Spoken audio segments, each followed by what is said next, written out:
Good everybody, what's up? It's Robert.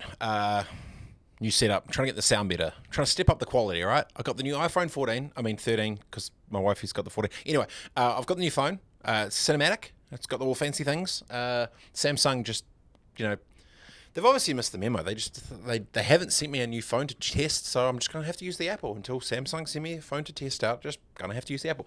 Anyway, I digress. People becoming the new platforms. This is a thought that I've had, and I wanted to just quickly share it with you.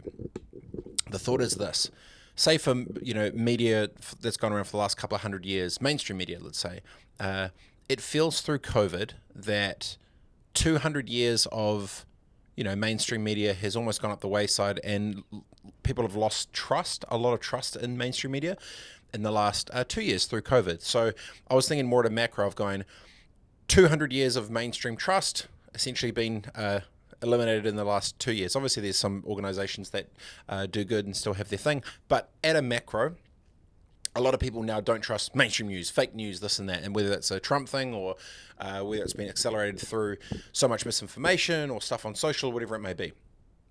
And what I've seen is, and this is just my little 2 cents, is more of, for example, Joe Rogan's personal YouTube page has 10 times more subscribers than the total viewership of CNN, right? So one person as a person is now more powerful than a platform.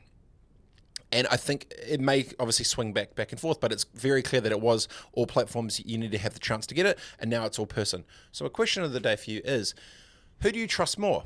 People, individuals, or platforms? Do you trust brands or humans? Obviously, influencers have their own issues going on with fake influencers and a whole bunch of fraud and bad actors in that space as well. But at a macro, who do you trust more? People or platforms? People or platforms? Because if I look at the ecosystem at the moment, whether it be Andrew Tate's probably the wrong example, but the person is essentially become their own platform to do it, and as more of the outlets like YouTube and stuff basically create bigger platforms for individuals to create their own businesses and stuff on top of it, have we officially got to the spot where people are now bigger than the platforms, and individuals' personalities can become bigger than some of the mainstream things that they exist on? Joe Rogan would be a perfect example. There's plenty of other people that have done it as well. So that's my thought for the day. Question for you is, who do you trust more, a person or a platform? That's all. Thoughts?